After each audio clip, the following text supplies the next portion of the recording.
Primero, buenas tardes a todos, gracias por haber asistido. Por favor, es un placer para nosotros. Les quiero presentar acá al compañero Daniel Ayala, compañero licenciado en Economía, Turismo, licenciado en Turismo, que va a dar una charla sobre economía, desde el año 86 en adelante. ¿Vimos? Así que bueno, sin más preámbulos, nos presenta Daniel Ayala. En el 86. Bueno, muchas gracias a Javito, bueno, a Moyo, a todos ustedes por estar y desde ya mis disculpas por el retraso, los problemas técnicos. Sí, exactamente. Esta charla que vamos a compartir ahora es una charla que, como ven acá arriba, como ven acá arriba, se va a compartir las jornadas de IPES, ¿no? Que arrancan a partir de mañana. Esta charla también se va a hacer mañana a partir de las 11 de la mañana en el IPES. Va a ser un poco más corta porque van a ver que es una charla larga, voy avisando que, como dicen, que avisa no traiciona, va a ser más o menos 1 hora y media aproximadamente, así que hay algunas cosas que tengo que reducirlas. Lo bueno es que la van a poder ver ustedes entera, ¿no? Con todos los detalles. Lo malo es que es 1 hora y media, así que bueno, vamos a tratar de hacerlo lo más ameno y divertido que sea posible cuando uno habla de economía, que tema más aburrido, ¿no? Es pesado. Bueno, justamente esta es una de las razones de esta charla, ¿no? Porque generalmente cuando vemos la tele y nos hablan de economía, parece que nos están hablando más o menos en un dialecto del sur de Gales o del norte de África, no entendemos nada cuando nos hablan de economía. Variables económicas, índices, gráficos, lo único que entendemos es que los economistas se pelean entre ellos, ¿no? Así que esta es una razón de esta disertación. Y el objetivo es justamente, son en realidad dos objetivos. Uno es bajar a tierra todo esto, ¿no? Porque realmente para entender economía necesitas saber 4 cosas: sumar, restar, multiplicar y dividir, y ya con eso es suficiente, más no necesitas, ¿no? Entonces bajar todo esto a nivel comprensible de todos, ¿no? Darnos algunas herramientas para poder entender sobre economía, en particular sobre macroeconomía cuando nos hablan, ¿no? Y el otro objetivo, que es el básico, el nodal de esta disertación, es analizar el trabajo de un científico, ¿no? Datos duros. Cuenta que esta charla no tiene nada que ver con ideologías políticas. Acá no tocamos el tema de ideologías, la ideología es personal de cada uno y es totalmente respetable. Acá se van a hablar de datos técnicos y duros que se van a exponer y se va a estudiar cómo se analizan o cómo se deben interpretar esos datos, ¿sí? Así que bueno, la disertación se llama El juego de la OCA, desigualdad y crecimiento económico en Argentina, ¿sí? Ese es el nombre. Y bueno, arrancamos ahora. Lo único que voy a pedir, porque seguramente va a surgir en el transcurso de la disertación dudas, bueno, no hacer interrupciones por un simple motivo, porque si no, esto no termina nunca más. Empezamos a volar, así que por dudas van a ir surgiendo. Lo que sugiero por ahí tomar notas mentales, en todo caso, porque al final va a haber un espacio para preguntas y las cosas las dudas, cosas que quieren ustedes preguntar después, ¿sí? Así que bueno, arrancamos con la charla. Primero, podríamos poner la situación en contexto, ¿no? De hace un tiempo a esta parte, estuvimos viendo que tenemos todos un problema. El trabajo parece ser que cada vez rinde menos. Muchas gracias. Esto no puede faltar. Sentimos que nos esforzamos, pero la heladera pues está cada vez más llenada, ¿no? Y ya deja de ser una sensación, ¿no? Porque incluso hay cosas reales como esta foto de supermercados Coto en Buenos Aires, ¿no? Comprar el asado en cuotas. Antes por ahí nos hacíamos el asadito todos los fines de semana. No sé tanto acá en Ushuaia, capaz que no se siente tanto, pero en el norte sí, ¿no? Ya no es el asado todos los fines de semana, ¿no? Ahora es una vez al mes o con los amigos. Nada de caer así decorado un asadito, tenés que llevar algo así, porque si no te echan, ¿sí? Y mientras los políticos se matan entre sí, nosotros la estamos tratando de pilotear todo el tiempo, ¿sí? O sea, vimos que el año 2016 fue malo, complicado, pero bueno, era un cambio de gobierno, había cambiado la orientación política, nos habían dicho que todo iba a mejorar, el 2017 iba a ser bueno, y nos encontramos con que la verdad que no fue, tiene toda la pinta de ser peor el 2017 de 2016, como estamos viendo hasta ahora. Y entonces, ¿cómo nosotros nos vamos dando cuenta de cómo nos va? Una forma familiar, en la casa de la familia de cada uno, es mirar la heladera, cómo estaba antes, si más o menos la podíamos ir llenando, y cómo está tendiendo a verse últimamente, ¿no? Y tenemos los medios de comunicación que nos van transmitiendo informaciones. Y la verdad que según la postura, ideología, alineamiento de cada uno, vamos a tener múltiples informaciones. Y la única verdad con lo que nos conviene quedarnos es justamente con esta. La heladera no nos miente, ¿sí? La heladera es como la Biblia, vamos a decir, para los que son creyentes. Nos va a decir cómo están las cosas. Ahora bien, esta metodología nos puede llegar a ser muy útil para nuestra vida familiar, ¿no? De las familias. Y está perfecto, pero ¿nos sirve esta metodología de la heladera para explicar cómo es la economía, por ejemplo, de un país? Es más, me animaría a preguntar, ¿nos tiene que importar a nosotros como unidades familiares cómo va la economía de un país? ¿Nos afecta o no nos afecta? Sí. Esa es la pregunta, ¿no? Algunos pueden pensar que más o menos, no, a mí me va bien o lo que fuera, ¿no? Para entender cómo se relaciona la microeconomía, en este caso una familia, con la macroeconomía, que es un país, por ejemplo, todo el movimiento económico de todo un país y su relación con el exterior, ¿no? Podemos ir a una metáfora, compararla, por ejemplo, con la célula, que sería la familia, y el país sería el cuerpo humano, un revolucionario que pide por sus derechos, como podemos ver ahí.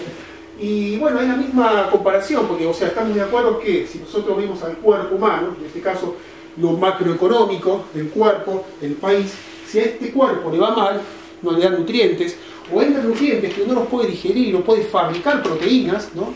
Y otros nutrientes que van a esa célula que vemos ahí, esta célula termina muriendo. ¿Entendemos la relación con el cuerpo? Y por otro lado, si esta célula de pronto se torna cancerosa y empieza a multiplicarse, puede terminar matando a ese sistema, que en este caso es el cuerpo humano, un país. Bueno, en la unidad de células, de acuerdo a la ideología de cada uno, pueden imaginarse el presidente que se les ocurra, ¿no? Pero bueno, están ambos sistemas íntimamente relacionados, lo macro con lo micro, ¿sí? Y esa es la relación de la macroeconomía con la microeconomía y por qué es tan importante que nosotros sepamos qué es la macroeconomía y para qué nos sirve. Es algo que nos permite predecir, en función del pasado, cómo va a ser nuestro futuro, pero sin ningún tipo con muy bajo error de predicción, porque nos permite analizar muy bien las variables económicas y sin manejar tantos datos. Ahora, ya para esto, ya no nos sirve la heladera, no nos sirven los medios de comunicación, necesitamos otras bases de información, necesitamos la ciencia, ¿sí? Y es lo que vamos a hacer justamente en este trabajo, en esta ponencia, perdón. Vamos a analizar el trabajo de un científico que, paso a presentárselo, es este señor que vemos acá, se llama Fernando Cucchietti, es doctor en física por la Universidad Nacional de Córdoba. Esta es la primera novedad, que no les estoy presentando un trabajo de un economista, sino de un doctor en física. Ustedes me dirán, ¿qué tiene que ver un físico con economía? Bueno, tiene mucho que ver. Este señor está especializado en esto, que es visualización científica de datos, ¿sí? La visualización científica de datos. Y muchas veces las disciplinas trabajan conjuntamente con otras disciplinas para ir avanzando en la ciencia, ¿no? Hay cosas que por ahí puede ver un físico que un economista no las puede ver. Y es como, por ejemplo, cómo relacionar los datos económicos. Porque tenemos un gran problema. Generalmente cuando nos hablan de política, de economía política, de cómo van las cosas, todo el tiempo nos están mostrando fotos. Esto, mira esto, pero nadie nos muestra la película. Y lo que tenemos que ver es la película. Y es justamente lo que está haciendo este científico con lo que vamos a estudiar ahora. ¿Qué es lo que vamos a estudiar? Bueno, este científico, este doctor en física, hizo un gráfico, ¿sí?, que estudia el avance de la economía del país desde 1986 hasta 2013. Y compara dos variables, dos cosas, ¿sí? Compara el crecimiento de la economía a lo largo de ese tiempo, de ese periodo, ¿no? Y en función de ese crecimiento, cómo fue variando la distribución del ingreso en la población. En criollo, o sea, si la gente en general, cómo estaba distribuida la plata que uno tiene en los bolsillos, si tendría a ser más homogénea esa distribución entre todos los trabajadores en su conjunto, o si por ejemplo tendría a concentrarse en un solo sector de la sociedad, ¿sí? Eso es lo que estudia este investigador. Y ahora vamos a conocer un poco quién es Fernando Cucchietti. Bueno, podemos ver que escucha Bob Dylan. Eso es una foto y capaz, pero el tipo es un bollo. En el año 2012 ganó el premio al mejor video científico del mundo, ¿sí? Por la Fundación Science, que es la que hace la revista Science, que es tan conocida, ¿no? Hay unos reportajes que le hace Paenza que están circulando en YouTube, así que pueden buscarlo y pueden ya encontrar el reportaje a Cucchietti. Y este señor trabaja en este lugar. Acá es un mayor. Trabaja acá. No vive en Argentina, ahora está viviendo en Barcelona, y trabaja en el Centro de Supercomputación de Barcelona. Lo que estamos viendo ahí, esos gabinetes enormes con gente perdida en el medio, son supercomputadoras interconectadas que ocupan una habitación. Y bueno, lo que hacen ahí son boludeces, perdón la expresión, como por ejemplo estudio del clima planetario, o por ejemplo estudio del DNA, ADN y otras macromoléculas complejas. O sea, no, es todo lo sirve. Esta es una supercomputadora para interrelacionar los datos, ¿no? Entonces estos tipos con los números la tienen clarísima, ¿no? Y dentro del Centro de Supercomputación de Barcelona hay varios grupos de trabajo. Fouquieti en particular pertenece a este grupo que se llama Scientific Visualization Group, o sea, se dedica a la visualización científica de los datos. No por nada fue justamente el premio al mejor video científico del mundo para divulgar, ¿no? Porque ellos lo desarrollaron. Y acá está el grupo de trabajo de Fouquieti, y acá está Fernando, ¿sí? Y bueno, este grupo de trabajo del Centro de Supercomputación tienen un blog científico, donde van compartiendo justamente sus publicaciones, sus investigaciones. Y Fouquieti, el 16 de noviembre de 2015, compartió este trabajo, Desigualdad y Crecimiento Económico en Argentina. Esto sería publicado, como acabo de decir, el 16 de noviembre de 2015, días antes del balotaje, que fue el 22 de noviembre. Y fíjense lo que pone en el primer renglón del trabajo, clima de época. No es ni pro Kirchner ni pro Macri, ¿no? A mí solo me interesa la visualización de datos. Se recontrataja el tipo por lo que era el ambiente cableado de ese momento, que no ha cesado, de hecho, ¿no? Y bueno, el señor Fernando presenta su trabajo. Este es un blog científico, ¿sí? Entre los 236 comentarios que le dejan en su blog, los que van a comentar en su gran mayoría son otros científicos, muchos de otras ramas, muchos de la rama económica. Vamos a ver algunos comentarios de este tipo. Encontrábamos comentarios como por ejemplo el de Juan Gaitán, que bueno, le dice, no viene el caso en qué se equivocó, sino que le dice, te equivocaste en esto y deberías estar haciendo esto otro, en mi opinión. Y fíjense cómo termina el comentario. Muy bueno el artículo, saludos. O sea, la primera característica que vemos acá es que no encontramos cosas como, por ejemplo, garra la pala, choriplanero, etcétera, etcétera, etcétera, ¿no? O sea, es un nivel académico de comunicación, ¿no? Y generalmente a los científicos estas cosas les sirven, o les permite avanzar en los trabajos que van haciendo. Pero bueno, estamos hablando de un doctor en física, un tipo que la tiene reclara, un capo, estudió mucho tiempo, y tal vez, me imagino yo, que la gente que se las sabe todas, le puede llegar a molestar un poco que le señalen los errores, ¿verdad? En general, por ahí a nosotros, que seamos justos en esto, no nos gusta que nos anden señalando donde nos duele y que nos equivocamos, ¿no? A ver cómo reacciona Fouquieti a este comentario. Es uno de los 236. Muchas gracias por comentar. Eso sería un gran error mío, es cierto. Ahora me fijo y después te contesto. Esto fue a las 11 de la mañana de ese día. Y ahora me fijo, puede ser que fue largo, porque le contestó cerca de las 8 de la noche, ¿no? Fíjense lo que le contesta. Juan, muchísimas gracias por aclararme esto, tenías razón, estaba usando el indicador incorrecto, ¿no? Ahora ya subí el gráfico corregido. Gracias de nuevo, ¿sí? O sea, es otro nivel de análisis, porque más allá de los sentimientos de Fernando Fouquieti, que yo obviamente lo desconozco, el señor tiene otra actitud ante las cosas, porque son las cosas que hacen este tipo de intercambios, son los que hacen crecer el conocimiento científico, ¿no? Entonces, después de 3 reediciones, finalmente pudo publicar Fouquieti su trabajo final, que es un gráfico, y es este.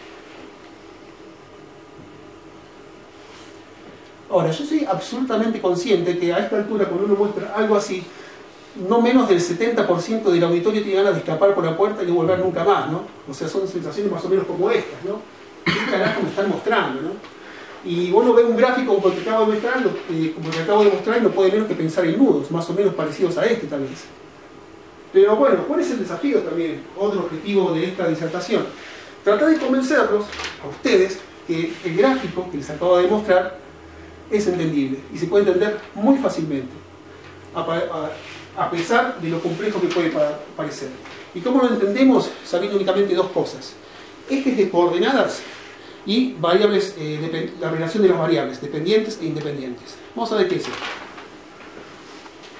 Vamos a desenvolvernos en los conocimientos del secundario un poquito, ¿no? Cuando vamos al secundario. Cuando nos hacían hacer gráficos en la escuela, nos decían que en la horizontal se pone la X, el eje X, ¿sí? El eje de coordenadas X. Y la vertical va el eje de coordenadas Y. Por convención lo llaman así. Y generalmente, abajo va la variable independiente y arriba en la Y la variable dependiente. ¿Qué es esto de independiente, dependiente?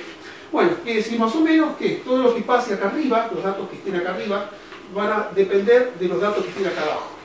¿Sí? Bueno, así me lo explicaron a mí más o menos en el secundario. Más o menos en la mitad de mi vida me entendí un poco que me estaban diciendo, ¿no? O sea que, si ustedes me permiten, me gustaría explicárselos como me hubiese gustado que me lo expliquen a mí. Así que vamos a sacar estas palabras horribles.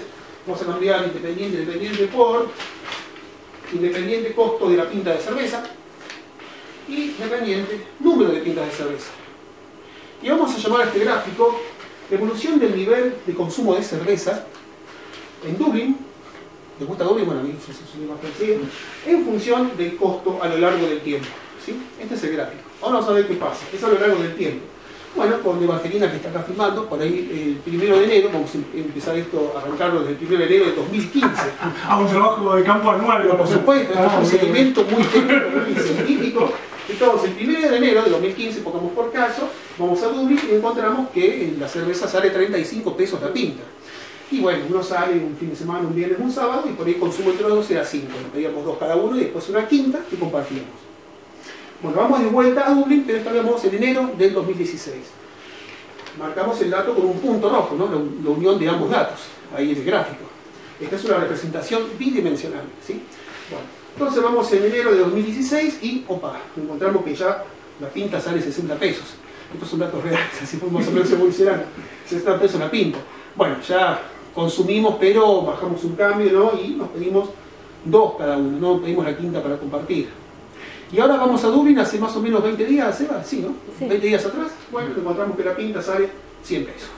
Y ahí dijimos, bueno, parar la moto, ¿viste? Y ya nos tomamos una para compartir. Pedimos una cada uno y la tercera para compartir, ¿no? Y bueno, ahí tenemos otro punto más en el gráfico. Tenemos 3 puntos. Ahora fijémonos lo que pasa cuando unimos esos puntos con una línea, ¿sí? Bueno, esa línea que acaba de aparecer se llama curva de tendencia, ¿sí? Y nos da básicamente en un gráfico 2 informaciones. Bueno, una primera información que nos da es justamente una pendiente, ¿ven? Baja. Una pendiente indica que algo está bajando, es obvio, ¿no? Aunque depende cómo la tomes, por supuesto. Pero también puede ser una subida si fuera en sentido contrario. Si la pendiente viniera así, sería que sube el consumo, ¿no? A medida que va subiendo el precio, que es una locura. Pero bueno, acá es lógico. El consumo baja a medida que sube el precio. Pero aparte nos dice otra información, esa pendiente. Yo dije que esto se llama curva de curva de tendencia. ¿Ustedes ven una curva ahí? Es una recta. Bueno, por esta información yo puedo decir casi con un, no sé, 99% de certeza que muy probablemente el consumo, el número de pintas, su descenso dependió del precio. ¿Por qué? Porque me salió una recta, ¿sí? Si acá no me hubiese salido una recta, si acá me hubiese salido como un electroencefalograma, un montón de curvas, entonces yo no puedo decir que el consumo de pintas depende del precio, porque puede haber sido la disminución de consumo o la variación, cualquier otra razón, pero acá me está marcando una real tendencia, ¿sí? Bueno, olvídense de dependiente y independiente, dependiente, todo eso. Esto es como se lee un gráfico en la realidad, cómo funciona la interpretación de un gráfico, se lo puede llegar a mostrar en cualquier lugar. Y ahora sí, podemos abordar un poquito más, con más coraje, este gráfico, ¿no? Todavía sigue pareciendo un caos, lo admito, ¿no? Pero por lo menos ya sabemos que lo que tenemos acá es un eje Y de coordenadas. Fíjense que está repetido acá también, va a ser más fácil la lectura del gráfico. Un eje X, que también está repetido acá arriba, ¿sí? Y ya podemos ver cuáles son las variables que tenemos en cada eje, ¿no? Por ejemplo, en el Y tenemos índice de desigualdad, Gini, que se supone que debería ir bajando con el tiempo. Y en el X tenemos el Producto Bruto Interno Per Cápita, que se supone que debería ir creciendo con el tiempo, ¿sí? Esos son los dos datos que se están comparando. El Gini, en función, que está en la vertical, en función de la variación, crecimiento o descenso del PBI per cápita, ¿sí? Bueno, entonces, para seguir avanzando, sería bueno que les explique qué cuerno es el Gini y qué es el PBI per cápita, ¿no? Para tenerlo más claro. Entonces, porque no es lo mismo hablar de cerveza que de PBI y todo esto que estamos mencionando. Bueno, el PBI per cápita, el Producto Bruto Interno. Para entender el concepto de Producto Bruto, vamos a imaginarnos Argentina, todo el país, como si fuera una gigantesca panadería, ¿no? Nuestro país es una gigantesca panadería de tamaños un tamaño colosal, ¿no? Entonces, nuestra panadería argentina tiene un costo para la producción de ese pan. Ese costo va a ser la levadura, la harina, los empleados, la luz, ¿sí? Y después va a tener un valor agregado bruto, que es el pan. Fíjense, esta palabra es muy importante, valor agregado. ¿Qué es valor agregado? Le agregaste valor a algo, transformaste levadura y harina en un producto nuevo que antes no existía, el pan, ¿sí? Bueno, entonces, ¿qué es el Producto Bruto Interno? Ese valor agregado que se mide en dólares por año, ¿sí? Dólares por año, y esos dólares por año no es solamente el ticket de lo que vendiste, sino el pan que tenés en exposición, en góndola. O sea, todo lo que produjiste, todo lo producido, eso es el valor agregado bruto de esta panadería gigante. Bueno, a eso le restamos el costo. Por lo tanto, valor agregado bruto es sinónimo de Producto Bruto Interno, ¿sí? Ese es el PBI de un país. El actual 2015, 2015, el actual. El 2015 de Argentina fue de 550.000 millones de dólares. Representó a todo lo producido del país, ¿no? O sea, el sector privado y el sector público. Fábricas que fabricaban autos, se vendieron o los tienen las concesionarias, hoteles, habitaciones ocupadas, el Estado Nacional, autopistas, hospitales, universidades, todo lo que se produjo, menos los costos, es el Producto Bruto Interno. Perdón, ¿cuánto fue y de qué año? De 2015, 550.000 millones de dólares en el Banco Mundial. Pero acá en el gráfico no está expresado el Producto Bruto, digamos, bruto lineal, sino per cápita. ¿Qué significa? Ese número gigante se lo divide por la población de un país. Y nos da el PBI por habitante. Es mucho más fácil y mucho más claro para comparar con otras variables, ¿sí? Bueno, y el Gini, ¿qué es el índice de Gini? Tantas veces nombrado en todos lados. Bueno, el índice de Gini va de 0 a 100. Entonces, cuando tiende a 100, en realidad, eso quiere decir que aumenta la desigualdad. Cuando sube, aumenta la desigualdad. Y cuando tiende a 0, disminuye la desigualdad de los ingresos en la población de un país. Como para tener claro qué significa 0 y 100. 0 significaría la distribución perfecta. Cada uno de los habitantes tendría exactamente los mismos ingresos. Y 100 significaría la inequidad absoluta. Solo un habitante de un país tendría todos los ingresos y el resto absolutamente nada, ¿sí? Obviamente son extremos, así que veamos ahora, según lo que se entiende hoy por hoy, según el Banco Mundial, lo que es un país con un excelente Gini, o sea, el mejor país del mundo en cuanto a distribución de ingresos. Finlandia. Noruega. Le ganó Noruega. Estabas ahí, sí. 26.8 es el índice de Gini. ¿Cuánto es? 26.8, el índice de Gini de Noruega. ¿Venís de ahí? ¿Quieres ubicarte más a un costado? Ah, bueno. Bueno, después otros países de Europa como Alemania, por ejemplo, está mencionado, 30.6, está cerquita. Después tenemos Estados Unidos, fíjense, 41. O sea, hay bastante desigualdad en Estados Unidos comparado con estos países europeos. No obstante eso, todavía se considera que Estados Unidos tiene un muy buen índice de Gini por los niveles de ingresos de la población, ¿sí? Y Argentina en el 2015 llegó a un índice parecido, 42.7, ¿sí? Ahora vamos a hablar de otros países de América, en este caso América Latina, Chile y Honduras, ¿no? Bueno, ambos países superan el 50, el valor de 50. Chile y Honduras están considerados entre los 6 países de América Latina más desiguales, ¿sí? Es un país, bueno, que tiene un estado de caos permanente con 70% de pobreza, 50% de desocupación. Eso representa un índice de Gini del 53.7. Más que Costa Rica. Costa Rica no busqué los datos, pero bueno, habría que chequear. Costa Rica no debe estar tan mal, ¿eh? Yo creo que tiene una buena economía basada muy en el turismo. En lo privado, sí, sí. Y bueno, ahora ya con esta información ya sabemos lo que es el índice de Gini, ya sabemos lo que es el PBI per cápita, ya sabemos cómo poner un gráfico, podemos empezar a abordarlo. Yo igual estoy convencido que muchos de ustedes todavía no me creen. Así que bueno, vamos a cambiar. No es fácil esto, ¿no? Así que bueno, vamos a insistir cómo podemos hacerlo más entendible. Y vamos a compararlo con un juego que viene de la época del Renacimiento, del siglo XVII, y que en el cual se basan la gran mayoría de los juegos de mesa. Mejor dato de toda la charla. Bueno, se basa en la gran mayoría de los juegos de mesa que tenemos hoy, que es el famoso juego de la hoja, señores y señoras, ¿sí? Y esto le da justamente nombre a la disertación, el juego de la hoja, ¿no? ¿Y cómo era el juego de la hoja? ¿Cómo es? Bueno, básicamente tenemos dados, vos tenés dados al número y tenés tus fichas, estas tortuguitas de colores de acá, ¿no? Entonces, según lo que te salga, vos vas avanzando, casilleros, ¿no? Lugares. Pero ojo, te puede llegar a tocar un casillero castigo y por ahí tienes que retroceder hasta el inicio. Por eso la disertación se llama El juego de la oca, porque se parece mucho a la historia económica argentina, avances y retrocesos continuos, ¿verdad?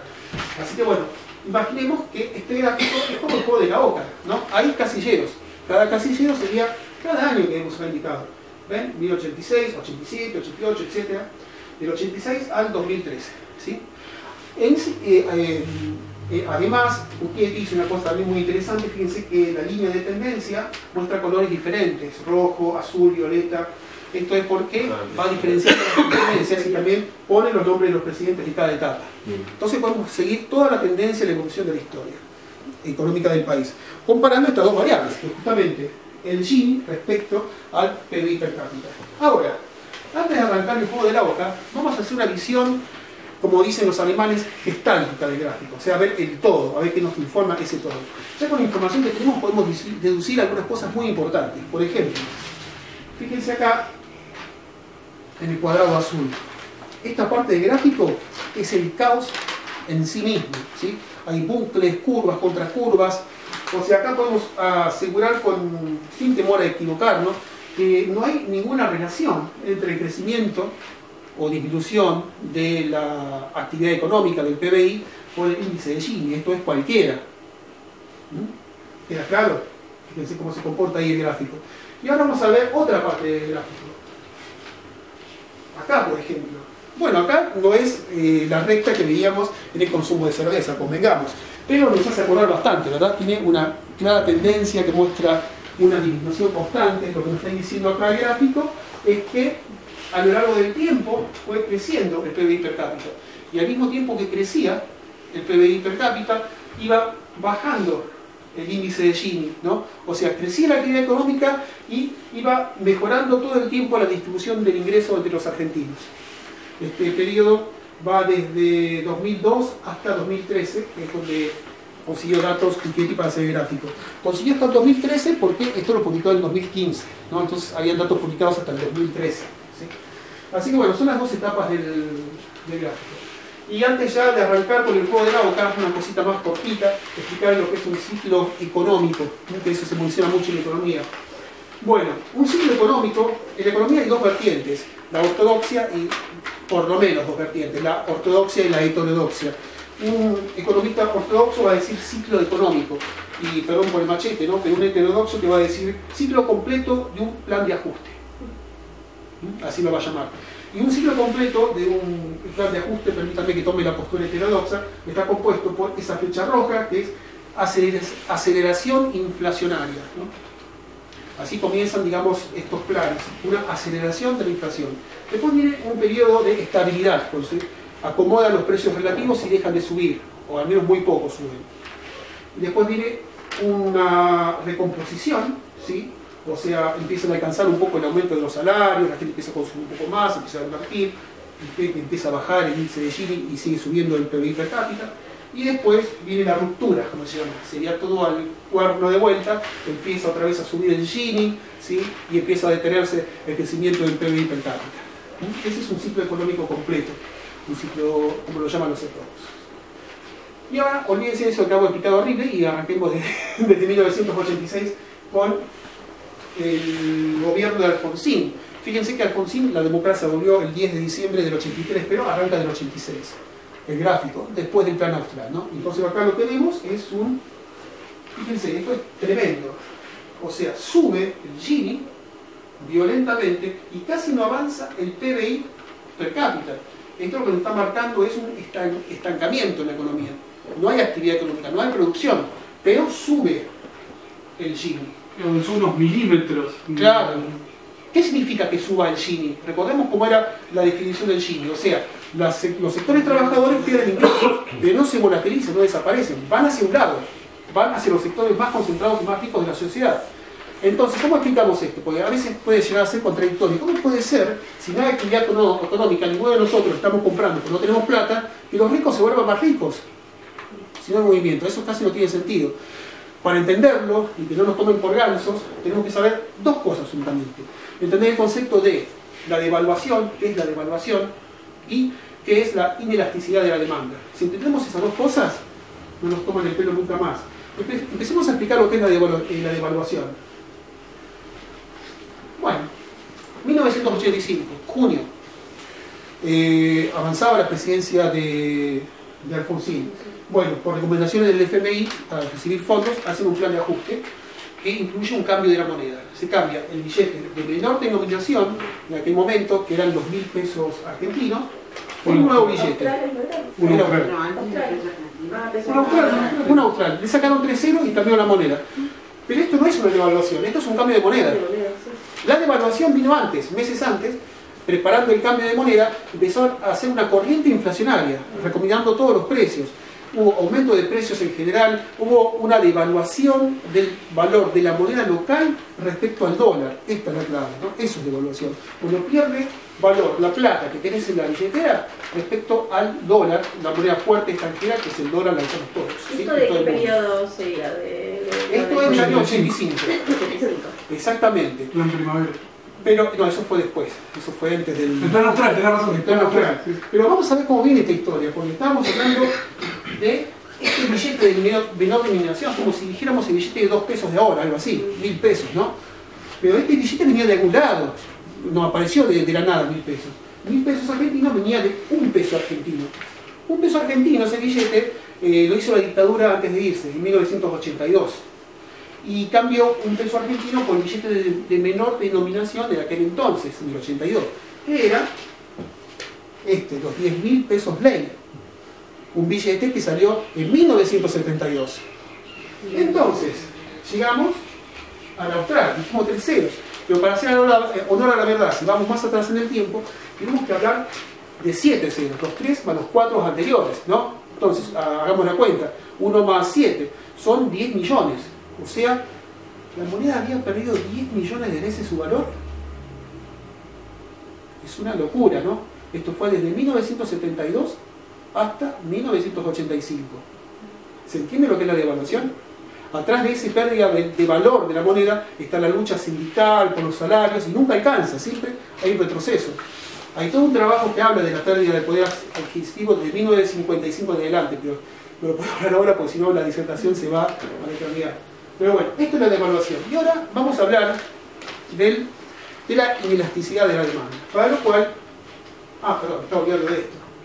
¿Por qué lo puse? Porque son fenómenos que a veces nosotros estamos viviendo dentro de una película en cierta manera, ¿no? Y los tiempos son muy largos, ¿no? Y estamos viendo foto tras foto muy lentamente. Y en la época que la gente vivía, veía cosas como esta, que de pronto aparecía un nuevo billete de mayor denominación. Como está apareciendo ahora, justamente, el billete de 500 pesos. Cuando empiezan a aparecer nuevos billetes de mayor denominación, te está hablando que tu moneda está empezando a perder valor, ¿no? Y que hay devaluación. ¿Sí? Ahora sí, bueno, lo que quería explicarles es justamente la inelasticidad de la demanda, para lo cual tenemos que volver a nuestro conocido gráfico de consumo de cerveza, ¿sí? De, bueno, nuestra pareja en este caso. Pero vamos a cambiar algunas variables para entender bien de qué se trata justamente esto de la inelasticidad de la demanda. Vamos a hablar, por ejemplo, de alimentos. Vamos a cambiar el nombre del gráfico. Evolución del consumo de alimentos a lo largo de una semana, ¿no? En el tiempo.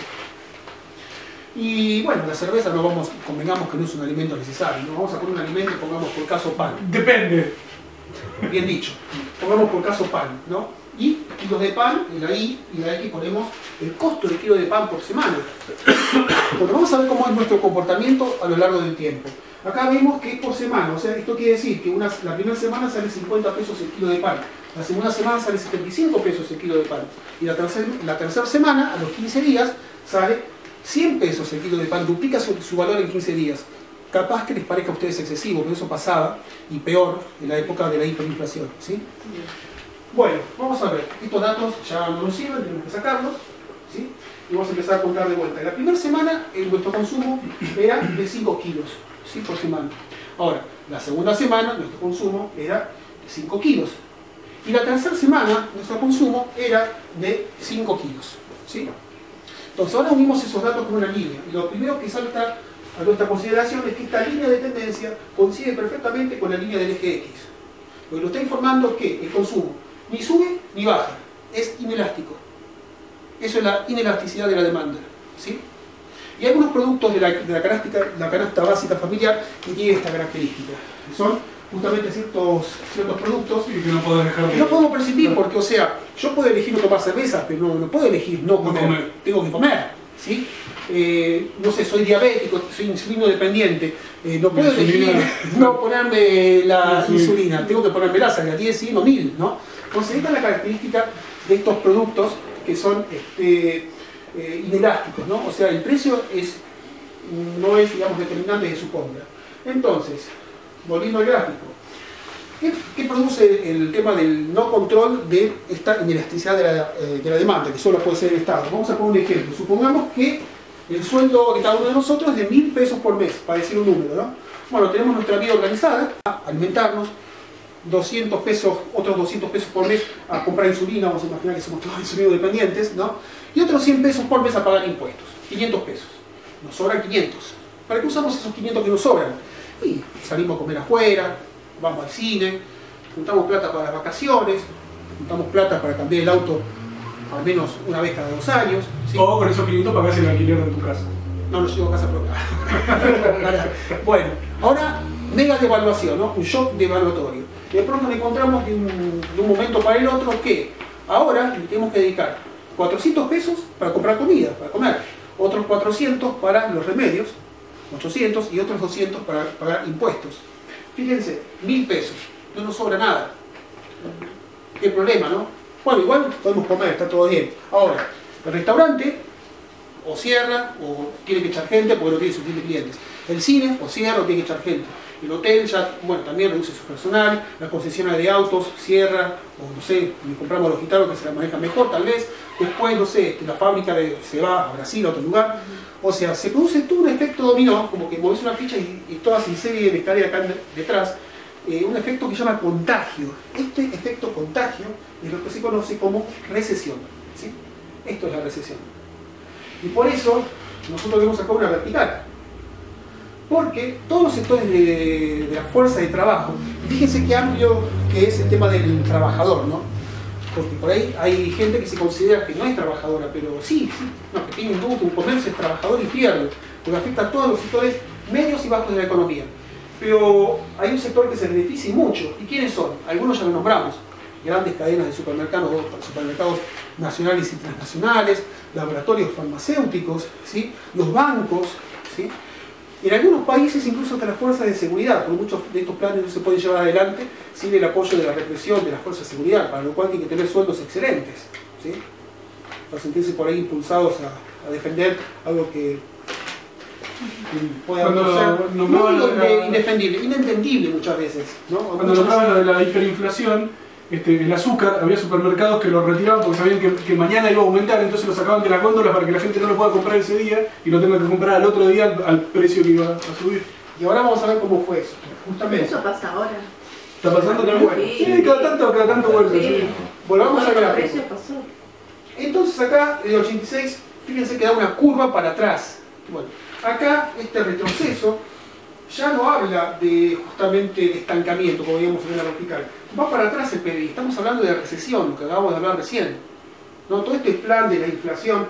Bueno, acá está el plan de primavera, ¿no? Que fue un poquito antes del 89, pero ya a partir del 89, o sea, en realidad antes, creo que en el 88, no me falla la memoria, Alfonsino quería ceder algunas demandas del Fondo Monetario, entonces el Fondo Monetario Internacional le corta los dólares, ¿sí? La economía nacional necesita dólares porque está ligada al mundo, o sea, hacen dólares para pagar deuda, como la que le dejó la dictadura, por ejemplo, o dólares para importar productos que se necesitaban acá que no se fabricaban, o dólares para importar materias primas para las fábricas que fabricaban cosas que tienen que tener algunas materias primas de exterior. O sea, los dólares eran necesarios. Bueno, no le da más dólares el Fondo Monetario, tenemos poquitos en el Banco Central, ¿qué hacemos? Paramos la venta de dólares. Ahora, ¿qué pasa cuando se para la venta de dólares? ¿Qué pasa si de pronto yo necesito mucho esto y solo tengo uno y no pongo más? Y se necesita, oferta-demanda. El precio se va a disparar hacia la estratosfera. Bueno, el dólar subió de una forma inusitada y fue muy determinante en el fenómeno que se conoció como hiperinflación, que llegó a su punto culminante entre 1989 y 1990. En ese año, del 89 al 90, llegó al 3.079% en un año, un récord histórico del país de hiperinflación, ¿sí? Ahora, después acá vemos un cambio de tendencia en el 90. Asume la primera presidencia de Menem. Vamos a ver acá ¿Los arbolitos estaban ahí en esa época o fueron después? No, Los que compraban dólares. En los 90 tenemos ya el ciclo económico completo. Empieza una época donde empieza a crecer de vuelta el PBI y sigue subiendo levemente el índice de Gini. Ahora, ¿cómo se explica, por ejemplo, que pueda crecer el PBI, la producción, y subir la desigualdad? Para tener varios mecanismos, pero uno, por ejemplo, que es muy fácil de entender para nosotros, es el trabajo. Por ejemplo, si vos liberalizás el tema de la contratación de empleo, vos sos un industrial y antes tenías por ahí 3 turnos y tenías 3 empleados y cada uno hacía 8 horas. Pero por ahí te conviene tener 2 empleados y hacer trabajar a cada uno 12 horas. Y por ahí le pagás mucho menos que antes, que ganaban 8 incluso. ¿Sí? Bueno, entonces claro, sí, te va a crecer el PBI, pero el Gini no va a crecer, va a bajar, porque justamente tenés desempleo, menos gente laburando y mucha gente precarizada que labura por muy poco. Soy un poquito testigo de la época, porque tengo 50 años, así que les puedo decir con seguridad que en los años 80, una familia típica, o sea, el marido tenía 2 o 3 trabajos. La mujer seguramente trabajaba y tenía 1 o 2 trabajos. Si habían chicos grandes, muy posiblemente también trabajaban los chicos, ¿sí? Y ese trabajo, ese esfuerzo, iba solo a subsistir y llegar a fin de mes, nada más. El sueño de época era comprarse un jean, por ejemplo, en Munro, los outlets, no sé si conocen Munro, Vicente López, o tal vez comprar un Renault Gordini, ¿no? Para un auto. Hoy en día el Renault Gordini es un auto de colección, en aquel entonces era el auto más berreta que podía llegar a comprar, ¿sí?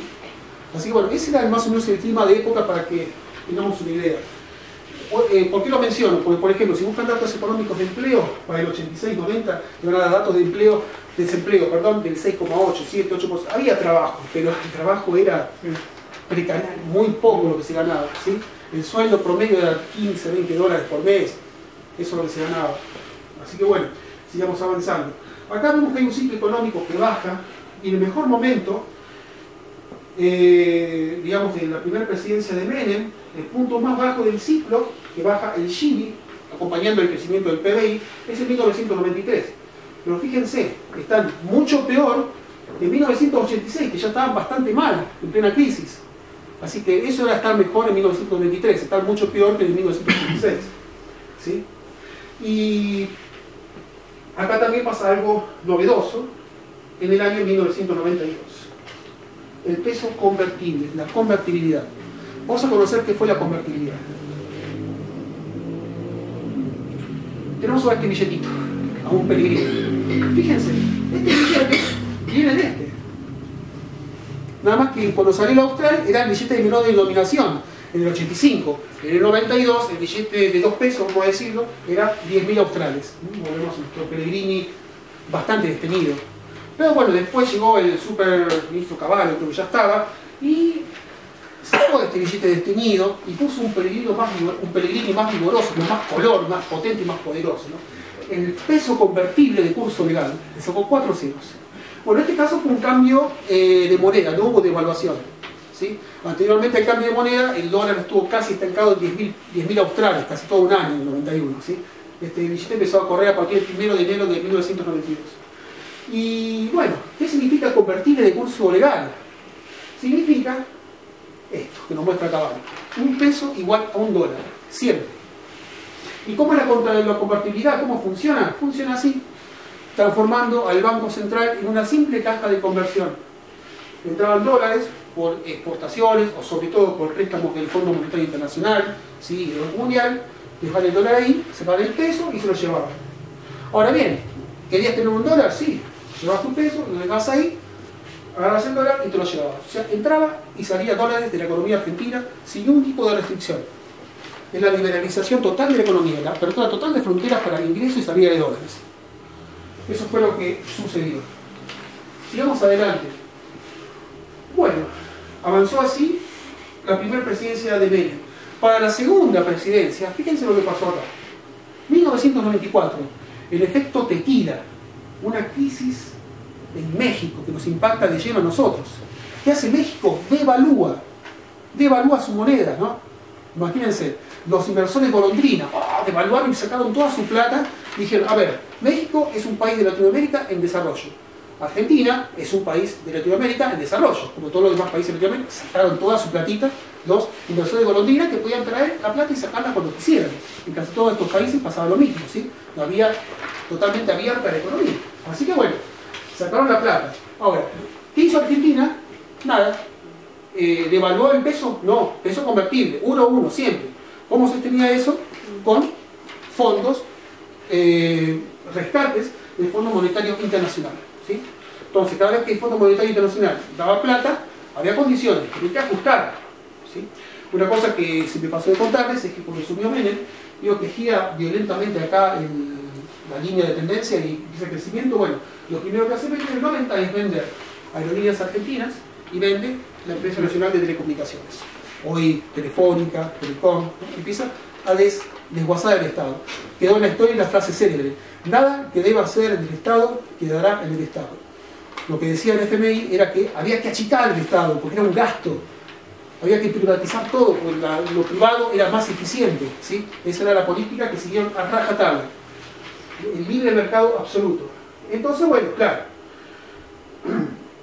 94 siguió vendiendo empresas, se vendieron alrededor de 30 empresas estatales en todo el ciclo menemista, ¿no? Y siguiendo las políticas y siguiendo ajustando, aumentando el desempleo. Bueno, no vamos a hablar acá del desempleo porque no alcanza el tiempo, pero a lo largo de toda esta línea va aumentando constantemente el desempleo del país. Bueno, acá fíjense, recesión. Una recesión con caída del PBI per cápita, ¿sí? Retrocede, y también aumento del índice de Gini, pero sin inflación. Menem gana de vuelta, controlaba la inflación, 1 a 1, siempre, ¿no? Así tenía que también hay que entender a la gente en la época, ¿no? Porque imagínense, la gente venía de sobrevivir a una hiperinflación, era capaz de aceptar cualquier cosa, y no volver a tener una hiperinflación. Bueno, entonces pasó eso. Pero ahora, volvamos atrás. ¿Por qué el efecto tequila? ¿Qué fue lo que pasó? ¿Por qué de pronto un inversor se asusta de algo de México, que devalúan, saca toda la plata, y se anticipa y saca toda la plata de los demás países? ¿Qué gana? ¿Por qué trae los dólares y se los lleva de una forma u la otra? Vamos a explicar cómo es el mecanismo de este tipo de inversiones, ¿sí? Volvemos al Banco Central.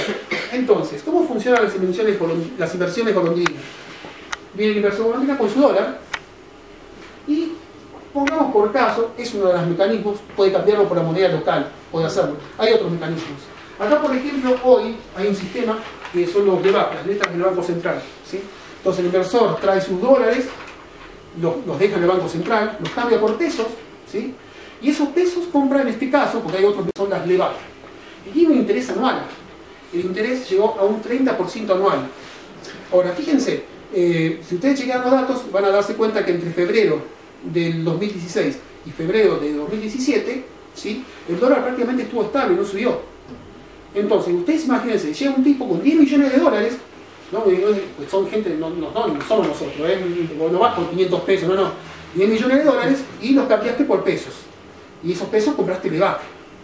Pasó un año, de febrero del 2016 al 2017, cambiaste los LEVAC por tus dólares. Pero claro, te dieron esos pesos más un 30% más de interés. Cuando vas a cambiarlos, no te llevas 10 millones de dólares, te llevas 13 millones de dólares. Ganaste 3 millones de dólares sin hacer absolutamente nada. ¿Sí? Así que bueno, así funciona este sistema. Estos intereses son variables, o sea, el interés actual de 30% es una locura. Son en general intereses mucho menores, pero acá el negocio ¿cuál es? Mantener estable la economía. Entonces, claro, el tipo, vamos a poner un plazo fijo, lo mete acá, ¡pap!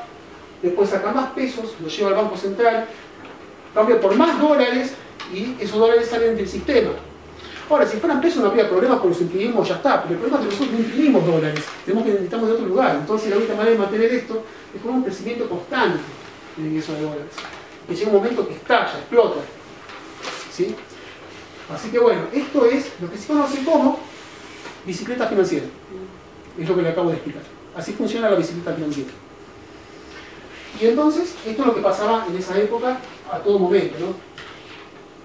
Sube la desigualdad, baja el PIB per cápita, después acá hay un pequeño ciclo de recuperación, ¿no? Ahora, ¿qué fue ese ciclo? ¿Alguien escuchó hablar de los planes sociales? Es la época en que nacen los planes sociales. La situación estaba tan mal en el país que estaba al borde del estallido social, así como una solución de contingencia ante los reclamos de los sectores que no tenían nada. deciden hacer unos planes miserables, paupérrimos de 200, 300 pesos, a cambio de un trabajo simbólico de 4 horas por día, ¿sí? Para En el tener por lo menos para comer. 95 cierra acá Continental, se produce lo de Semana Santa, en el 97 empiezan las cortes de ruta en Cutralcó. Bueno, era toda una situación de caos. Ahora fíjense, el mejor momento del ciclo es en el 97. Fíjense, en este pequeño ciclo, el mejor momento del 97 estaba mucho peor que en el 93 y muchísimo peor que en el 86, ¿no? Eso va a estar bien en el 97, digamos, ¿no? Según el índice de Gini. Bueno, después que pasa en el 97, otra crisis internacional, la crisis asiática. Filipinas devalúa la moneda. Entonces, razonamiento golondrina. A ver, Filipinas es un país en desarrollo. Argentina también es un país en desarrollo. Sacar toda la plata. A lo tonto. Entonces, claro, de vuelta. FMI más plata, ¿sí? ¿Cómo no? Más ajuste, bueno. Entonces, vemos este fenómeno de vuelta. Sigue subiendo el PBI un poquitito, pero disminuye más el índice de Gini y se concentra más la riqueza. Recordemos que esta plata no se evapora, va hacia otro sector más concentrado de la economía, ¿sí? Y el 98 es raro, fíjense. Acá tenemos otra crisis internacional. O sea, nos golpeaban a cachetazo limpio todas las crisis, todo el tiempo. Es la crisis rusa, la crisis del rublo. Pero acá es el comportamiento de la curva, ¿no? Sí, retrocede el PIB per cápita, pero baja el índice de Gini. ¿Qué pasó acá? ¿Fue piadoso el gobierno, hizo programas como para que la gente no pierda tanto? Lo que muy probablemente haya pasado es otra cosa. La crisis no fue como la crisis de México o la crisis de Filipinas, fue en Rusia. Rusia es un país grosso, ¿no? Industrialmente comparado con otros países el país no es tanto, pero es un gran exportador de commodities. ¿Commodities qué son? Soja, trigo, petróleo, etcétera, todas las materias primas, ¿sí? Bueno, entonces yo soy un comprador de importaciones alemán. A ver, yo estoy comprando a vos Argentina. Uy, vos sos Rusia, me devaluaste el rublo. Chau Argentina, te voy a comprar a Rusia, ¿no? Entonces dejaban de comprar a los grandes exportadores argentinos. ¿Y qué hicieron los otros países cuando devaluó Rusia? Devaluaron, ¿no? ¿Qué hizo Argentina? No, 1 a 1. Matemos el 1 a 1. Así que estaban que trinaban los exportadores de commodities. Muy probablemente hayan perdido ingresos y esto haya hecho que descendiera también el índice de Gini un poquito, ¿sí? Y después tenemos 99. Asume de la Rúa, ¿sí? Y asume como un regalito, la crisis del real en Brasil, devaluación del real. Obviamente, convertibilidad no se toca, 1 a 1. Es más, ganó de la Rúa prometiendo que no se iba a tocar la convertibilidad, no iba a haber inflación. Bueno, cumplió con su promesa. Fíjense, esta curva, ya podemos leer gráficos. ¿Saben lo que significa esa curva? Significa un desastre nacional, ¿no? Acá retrocede, una gran recesión, retrocede totalmente el PIB per cápita y sube brutalmente el índice de Gini. ¿Se acuerdan cuál era el índice de Gini de Honduras? 53.7. Fíjense el índice de Gini de Argentina, supera los 54 para el 2002. Bueno, ¿por qué decía que logró lo que quería de la Rúa? Porque claro, mantuvo el 1 a 1 y también cumplió su promesa de que no había inflación. No había inflación. ¿Saben lo que había? Había deflación. Cuando ya los valores de inflación son negativos, o sea, no es que va subiendo el precio, va bajando los precios de las mercaderías, porque nadie compra, ¿sí? Entonces, incluso pasó algo muy curioso, en el año 2000, más o menos, de la Rúa se ve ante un dilema, dice, bueno, a ver, tengo que cumplir con la ley de coparticipación federal y tengo que coparticipar a las provincias pesos, pero no tengo pesos, porque ¿qué pasa? Si yo le mando pesos, cada peso que mando tiene que estar respaldado por $1 del Banco Central, y no es suficiente. Bueno, la solución. Una albergue un poco triste. Las letras de coparticipación federal. Una cuasimoneda. Ya habían existido en el país, pero esto fue la primera cuasimoneda nacional. Y junto a este llegan a haber 15 cuasimonedas en diferentes provincias, ¿sí? Esto se coparticipaba a las provincias. Ahora, ¿qué se hacía con las LECOP? Se pagaban los sueldos del sector público, de empleados públicos. Y se le pagaban los proveedores. Ahora, había un grupo de proveedores que no querían trabajar más para el Estado, darle servicios, porque las LECOP no servían para nada. En el supermercado o no te lo aceptaban o a un valor muy inferior, ¿sí? De todas formas, había algunos proveedores que decían, bueno, macho, voy a laborar igual, pues si me muero de hambre, igual lo aceptaban. Pero muchos no. Y el empleado público lo tenía que aceptar, ¿no? Y ya cobraba un sueldo mínimo estancado, que no servía para nada, y encima se encontraba que tenía el LECOP, que solo le servía para pagar algunos impuestos, y iba al supermercado y se lo aceptaban por menos valor. O si no, como sale una nota medio periodístico de la época, había casas de cambio que por cada 10 LECOP te daban 4 pesos. Tenías un salario reducido y encima perdías el 60% del valor de tu salario. En esa época estaba el club del trueque. La gente no tenía plata, así que cambiaba una mesa, una computadora, un televisor. Y estaba lleno de ¿Por qué creen? todo, ¿no? Por comida, ¿sí? Para comer. Era el anticipo del gran estallido, que va a empezar a desencadenarse a partir de acá, el corralito. ¿Qué es el corralito? Bueno, entre el paroxismo de la desesperación del gobierno de la Rúa, deciden decir, bueno, vamos a llamarlo a Cavallo, el gran gestor de la convertibilidad para que nos salve, ¿no? Él la creó y nos va a salvar. Y sí, lo llaman, lo ponen, grandes anuncios. Bueno, para no irse por las ramas, ¿qué hace Cavallo? Dice, bueno, vamos a hacer una cosa porque esto ya está fuera de control. Vamos a tratar de restringir un poquito la salida de dólares del país, que no saquen a los pavotes todos los dólares que quieren todo el tiempo. O sea, fugar capitales acá entonces era un cuento, lo hacía cualquier hijo de buen vecino, vamos a decir, ¿no? Entonces, ¿qué dice el FMI? No, macho, pará, ¿cómo controlar la salida de capitales? No, libre mercado. Tengo que controlar un poquito la salida de capitales. No, lo voy a hacer, dice Cavallo. Bueno, había un desembolso del Fondo Monetario para determinada fecha, no le manda la plata, los dólares que necesitaba. Entonces, ante la crisis, porque los dólares, como ya vimos, son necesarios, hay que pagar los servicios de deuda, los intereses, hay que pagar las importaciones que entran al país, o sea, eso mueve toda la economía de un país, ¿sí? La economía es así en todo el mundo, depende del dólar. Es así, aunque nos guste o no. ¿Qué hace Cavallo? Bueno, vamos a hacer algo, muchachos. Vamos a restringir el retiro de moneda del pueblo, de la gente, ¿no? Entonces, anuncian, esto no me acuerdo cuándo fue, ¿no? Pero era para un lunes, para el nacional, que se iban a sacar solo, sí, fue el 4 de diciembre del 2001, creo. No, 2000. No, 2001. Fue meses antes del estallido. No, un año antes fue. No, en el 2001. El estallido ya fue... Bueno, chequearon cómo hizo... Lo voy a chequear, pero lo estuve viendo, fue en el 2001, fue en diciembre. Entonces anunció justamente que se podía sacar solo $250 por cajero automático únicamente, porque obviamente los bancos habían cerrado las puertas, no le habían a nadie, ¿no?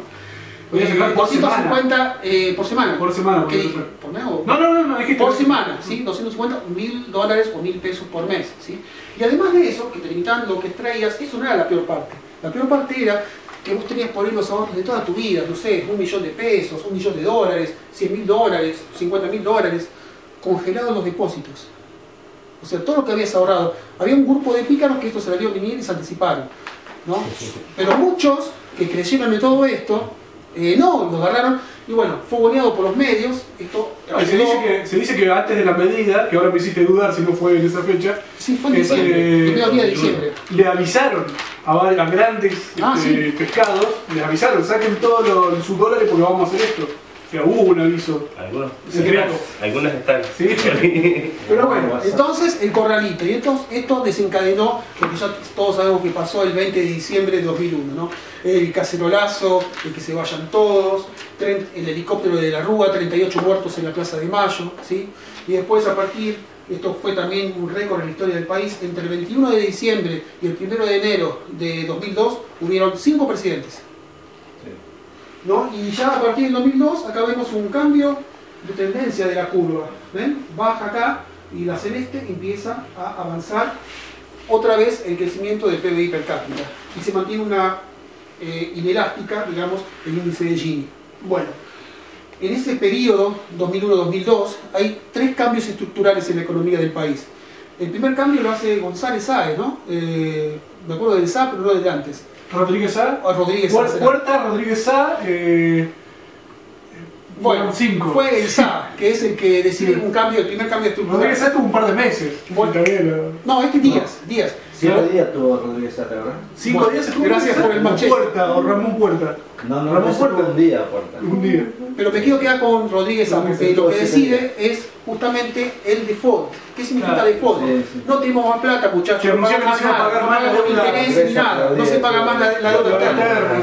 Sí. Que varios lo aplaudieron en el Senado. Cuando termina el gobierno de la Rúa, había solo $1.500 millones en el Banco Central. No había más plata. Estaba arruinado, bancarrota. Después, Duarte decide la segunda cambio estructural de la economía, que es justamente la salida, una frase que también queda en la historia, ¿no? El que depositó dólares recibirá dólares también, ¿no? Bueno, mentira, se devaluó y los que perdieron todo un montón de plata, ¿no? Sin embargo, esta devaluación que perjudicó a los argentinos, en cierta forma también los benefició, en el sentido de que Argentina volvió a ser un país más barato para exportar commodities, entonces se reactivaron las exportaciones y empezaron a entrar dólares de vuelta. Pero tal vez, y en mi opinión, la reforma más importante fue la tercera reforma estructural que hizo Dualde, que fue el aumento de las retenciones por granos, ¿no? O sea, los commodities. ¿Saben de cuánto eran las retenciones que hacía de la Rúa en la época menemista de la Rúa a los granos? El 4%. Era lo que pagaba, nada más. Y pagaba solo la soja, los demás no pagaban retenciones. Dualde eleva las retenciones de 4 a 24% de la soja. Y también mete el 24% al girasol. ¿Sí? Así que eso fue una máquina de ingreso continuo de dólares. Claro. Y después, acá ya salimos de la época de los bucles y de las curvas y contracurvas del gráfico y vamos a ingresar en otra etapa de la historia económica argentina. Y lo marcamos una línea azul, ¿no? A partir del 25 de mayo del 2003 asume la presidencia Néstor Kirchner. Y una de las primeras cosas que hace cuando asume es justamente la creación del Ministerio de Planificación Federal. Mete una palabra nueva, ¿no? Escuchen bien, planificación, ¿no? O sea, la palabra planificación en la economía. O sea, pensando un país a largo plazo. Y acá, bueno, sé que hay gente que no es kirchnerista y no hay por qué serlo, por lo cual no pretendo aburrir a nadie con datos macroeconómicos de esa época, ¿sí? No hay más que buscarlos, están, se buscan, se consiguen. Por eso no voy a hacer más que mencionar algunos puntos de algunas cosas que se hicieron, ¿no? Y simplemente señalar lo que los datos van señalando. A lo largo de todo este ciclo hubo un aumento constante del PBI per cápita, o sea, ¿se acuerdan la definición? Valor agregado bruto, o sea, se produjo todo este tiempo. Pero al mismo tiempo que se produjo, a diferencia de periodos anteriores, fue acompañado por un descenso continuo del índice de Gini, o sea que se distribuyó mucho mejor el ingreso entre los ciudadanos del país, ¿sí? Y esto provocó varias pataletas, ¿no? Entre algunos sectores. Bueno, entonces, una de las cosas que hicieron en 2003 fue el Ministerio de Planificación Federal. Después, en el 2005 se hace algo que es muy importante desde el punto de vista de la soberanía económica. En 2005 se acuerda con los acreedores una quita de deuda importantísima, ¿no? De unos bonos que había hecho Cavallo, por ejemplo. Mucha plata, se le quita el 60%, o sea, se convence al 72% de los acreedores internacionales y nacionales que acepten una quita del 60% del valor de los bonos. O sea, cambiando esos bonos por otros. Eso fue un éxito económico de la gestión. Después, en 2006 hay otro hito, tal vez el más importante en la historia económica, que es la independencia económica de las divisiones políticas a partir de entonces. ¿Por qué? Porque Kirchner decide en 2006 sacar de las reservas, que había muchas reservas por justamente las retenciones, ¿no? Que tenían los granos, aparte justo en una época de gran boom de los precios de los commodities, eran carísimos y se ganaba mucha plata. Por eso tampoco chillaban tanto los productores, porque la estaban juntando con para. Bueno, entonces dice, voy a sacar 9.500 millones de dólares del Banco Central y le voy a pagar todo acá en FMI. Tomá, FMI, acá tenés 9 lucas y media. No, pero si querés puedes seguir debiendo, no, tomá, acá tenés todo. No quiero saber más nada tampoco. Cerró la oficina que tenía en el Banco Central, porque había una oficina del FMI, la cerró y se fueron. Nunca más tuvo injerencia el Fondo Monetario Internacional en las decisiones de política económica del país, ¿sí? Totalmente independientes. Seguía siendo, por supuesto, Argentina miembro del Fondo Monetario Internacional, pero ya estaba al margen de las recomendaciones. ¿Podía tomarlas o no? Pues no dependía de préstamos del FMI en ese sentido, no tiene una deuda con el FMI. ¿Se entiende, no? Porque a veces ponemos, vos, Javito, sos acreedor mío, ¿no? Entonces, yo te tengo que pagar a vos la deuda. Y por ahí no me alcanza. Entonces digo, bueno, mirá, Javito, vos que sos gauchito, prestame un poco de plata, así después yo te puedo pagar los intereses. Y vos, Javito, me vas a decir, no, yo te voy a dar un poco de plata, pero vos tenés que hacer lo que yo te digo con esto. Bueno, está bien, voy a hacerlo. Bueno, tomá, entonces yo te pago los intereses. Es así de simple como lo estoy contando, desde un punto de vista macroeconómico, es una locura, ¿no? Entonces ya no tenía una deuda con el Fondo Monetario Internacional, tenía independencia frente a ese organismo argentino a partir de entonces. Bueno, 2007, Antes de irse el presidente Kirchner, hace una cosita interesante porque ya se veían venir algo que iba a pasar acá. Fíjense que se detiene un poco el crecimiento del PIB per cápita, baja, ¿no? Y ya empieza a verse eso en el 2007. Entonces, deciden aumentar las retenciones al agro. La retención de la soja pasa de 24 al 35%. Igual a todos los commodities, ¿sí? Aceite, girasol, trigo, etc. Y está en dólares. Bueno, y acá también cuando asume Cristina Fernández, el 10 de diciembre, asume y crea, el mismo día que asume, el 10 de diciembre, el Ministerio de Ciencia, Tecnología a veces me olvido algo, Ciencia, Tecnología e Innovación Productiva. ¿Sí? O sea, cuando en la época anterior la consigna era todo lo que deba ser del Estado no será del Estado, en este ciclo económico del país era no, todo lo contrario, agrandar el Estado, más control, más presencia del Estado, para definir y direccionar las políticas del país, ¿no? Crea el Ministerio de Ciencia. Bueno, y después tenemos esto, 2008. Bueno, fíjense, en 2008 pasa algo que se ve sobre todo en el 2009, que es un retroceso importante o sea, por todo lo que es el ciclo, ¿no? Un retroceso importante del PBI per cápita. O sea, hay una recesión. ¿Se entiende? ¿Por qué retrocede el PBI? Baja la economía un poco, ¿no? Hay una crisis internacional. Ahora, en 2008, ¿qué crisis fue? La crisis se conoció, bueno, Cristina Fernández la bautizó el efecto jazz, porque fue justamente en los países centrales, en el centro económico del mundo. En el mundo en general se conoce como la Gran Recesión. Esta crisis, la Gran Recesión, no tiene absolutamente nada que ver con las crisis devaluatorias que vimos antes, el efecto tequila, la crisis asiática, la crisis de rublo, es algo totalmente nuevo que nunca había pasado. No podría explicar la crisis porque es muy larga, yo les recomiendo esto. Vean esta película. ¿Sí? La gran apuesta, perdón. En inglés se llama The Big Short, ¿no? Está la película y está el libro, porque prefiere leer. ¿Sí? Es una película que salió hace poco, en el año 2016. ¿Sí?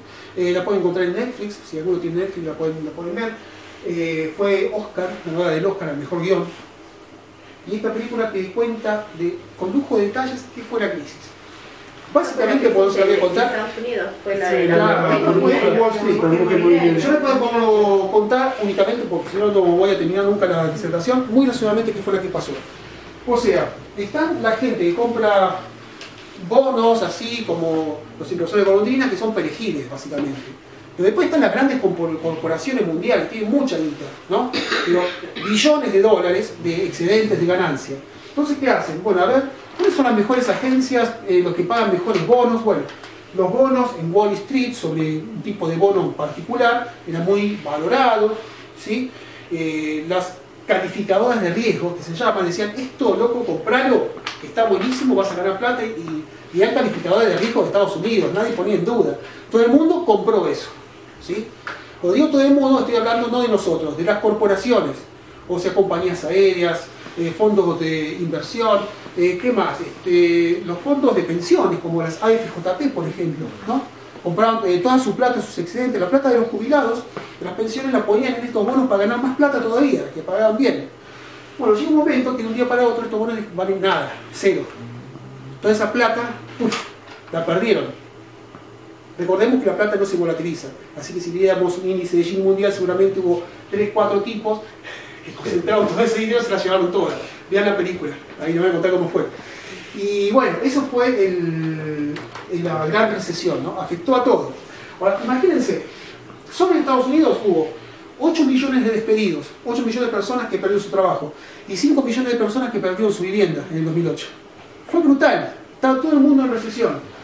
Y mientras tanto, ¿qué hizo Argentina? Bueno, quiero que comparen esto porque esto es tremendo. Fíjense la curva verde. Comparémosla con la crisis del efecto tequila. Bueno, esto se llama curvas espejo. Luego cuando estamos en un espejo y vemos la imagen que es totalmente contraria, opuesta a la nuestra, ¿no? No se puede suponer porque son absolutamente contrarias. Muestran reacciones o políticas económicas diferentes, totalmente opuestas, como reacción ante una crisis. Entonces, la política que aplicó justamente el gobierno de Mena en el 94, ante el efecto tequila, fue ajustar más, ¿sí? Entonces, claro, recesión, hubo recesión porque bajó muchísimo el consumo, bajó todo, y concentración del ingreso en las partes más altas. En cambio, acá hubo una recesión, hubo despidos, hubo un impacto de la crisis, pero ¿qué hizo la política económica del gobierno desarrollista de aquel entonces? Era justamente incentivar el consumo. No, vamos a subsidiar a las pymes para que no echen gente, para que aguanten todo esto. Vamos a subsidiar, vamos a generar, bueno, empezamos a generar un montón de programas para mantener el consumo. Entonces fíjense lo que pasa acá. Da esta vuelta, este rulo, y después vuelve a tomar el ciclo natural, ¿no? Esto es tremendo, esto es una cosa. Y después, ¿cuáles fueron los problemas con los que se encontró el gobierno desarrollista de aquel entonces? Que las cosas iban bien dentro de todo, o sea, había consumo, la gente gastaba. Pero, ¿cuál es el problema también que tenía Argentina? Que desde 1955 en adelante, la industria nacional empezó a ser destruida. Y el desarrollo industrial, sobre todo a partir de 1972, fue transnacionalizado. O sea, el grueso de las empresas que producían el país eran transnacionales y que daban mucho trabajo. Entonces, ¿qué pasa? ¿Qué imagínense Carrefour, ¿no? Es francesa.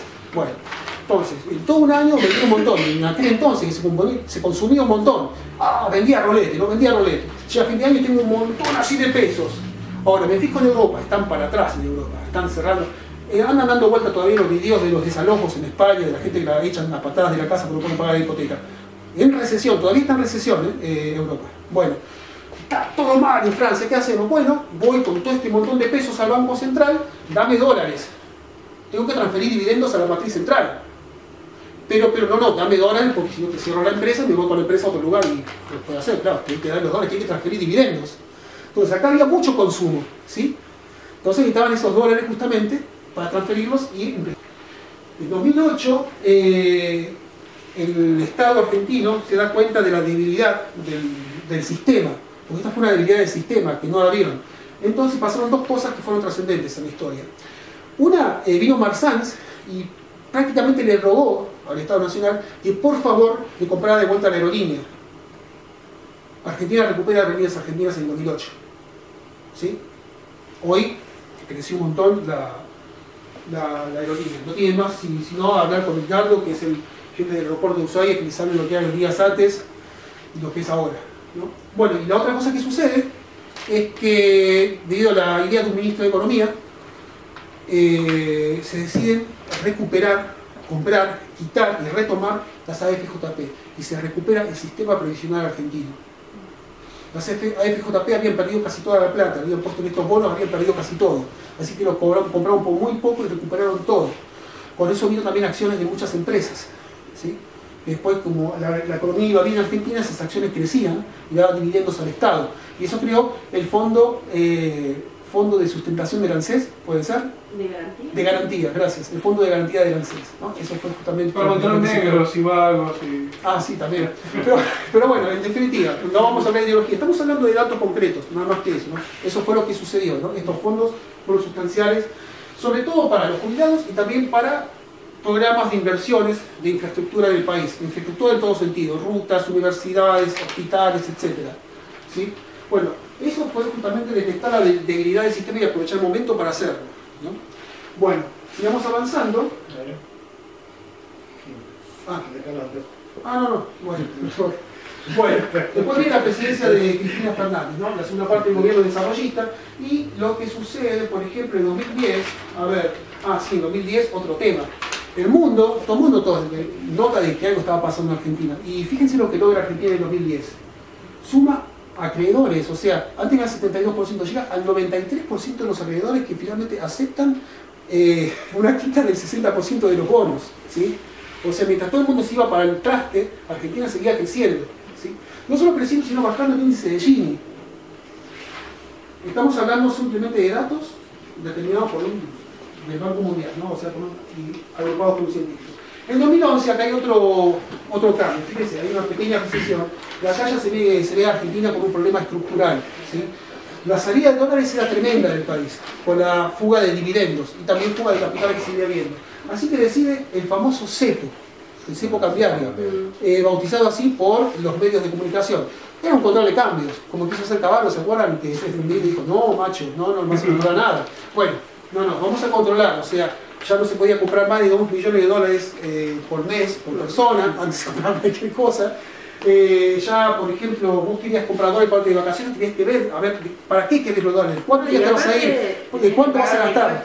No, y aparte porque se utilizaba mucha mano de obra para ir a comprar gente de los barrios y eran todo para comprarle a empresarios. Entonces iba cualquier persona allá en Rosario, iban gentes de barrios, tal vez que ya sabían hacer ese negocio, y iban a comprarle a la persona le daban 100 pesos, ponele, por hacer, viste, que no tenía, bueno, hacían, esa plata no era para ella, como cualquiera podía comprar, era solamente agarrar personas para que les comprara, para no ser el dueño del Carrefour, yo compro. Entonces, pero no solo eso, o sea, también lo que empezó a pasar luego, sí. Claro, lo que pasó a empezar luego también, por ejemplo, que mucha gente salió y decía, no, vamos a Uruguay, se iban a Colonia y sacaban por el cajero dólares. Después también, la FIP se dio cuenta de eso y también le puso un bloque ahí para que le sacara. Porque ¿cuál era la cuestión? Que no salía dólares a los pavotes, porque los dólares necesitaba la economía para funcionar.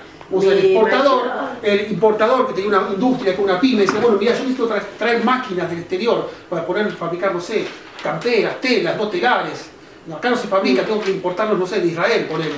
No, bueno, con peso no lo voy a pagar, dólares, o sea, hacían falta los dólares. Mi marido ¿sí? tenía la cuñada que la habían contactado para que comprara los dólares y compró una X cantidad de dólares. Como era re ilegal, cuando ella fue a devolverle los dólares que había comprado, no aparecían los que vendría a ser tipo, ella se fue a su casa con los dólares. O sea, con la plata, todo eso, y se lo quedó con ellos porque tampoco la podían denunciar. ¿Quién la va a denunciar? A ver, ¿de quién es esta plata? Y ella se fue con una plata, hizo toda y dice, yo me fui a mi casa, con eso agrandó la casita en un barrio, pero no la podían denunciar. Yo le decía, no la van a denunciar porque... Y se fue ella recontenta. Sigamos entonces. Disculpen que te corte, pero lo que pasa es que si no, falta un rato largo todavía, si no, no vamos a terminar, pero después va a haber tiempo para seguir hablando de esto. Y bueno, entonces, en 2012, vamos a ver qué sucede en 2012, pues también mi memoria no es súper buena. Miren qué interesante, claro. ¿Se acuerdan de los dividendos? Que las empresas transnacionales sacaban dividendos. Bueno, una cosa que hizo De la Rúa, ni bien asumió, fue vender lo que quedaba de las empresas estatales, que era prácticamente nada. Entre las herencias que le dejó Menem a De la Rúa fue un perchero de feria americana casi vacío. Claro, porque lo que pasó antes fue una especie de feria americana, que venía, se llevaba la empresa del Estado que querían y pagaban chauchas, monedas. Y quedaban algunas cositas dando vuelta ahí, que fue lo único que pudo vender. Con las pocas acciones que quedaban, De la Rúa apenas pudo reunir 800 millones de dólares, que era nada, ¿no? Entre esas pocas acciones que vendió fue el último paquetito porcentaje de acciones que le quedaba al país de YPF, ¿sí? Y a partir de entonces, a partir de De la Rúa, YPF fue 100% extranjera, con el principal accionario Repsol YPF de España. Bueno, ¿y qué estaba pasando en Argentina? Había mucho consumo, se consumía, entonces venían nafta a los pavotes. ¿Qué hacían con la plata que vendían? Hacían más pozos, se traían... No, nada. Los pesos los cambiaban por dólares, transferencias de dividendos a España que estaban para atrás. Entonces, una de las cosas que decide el gobierno de Cristina Fernández es, bueno, paremos. O sea, la energía es estratégica para el desarrollo del país. Tenemos problemas energéticos grandes. Estamos creciendo y no hay suficiente energía. Tenemos que... No solo se está invirtiendo para sacar más petróleo acá, que no se hace, sino que además, como no invierte Repsol y YPF, tenemos que importar petróleo de afuera.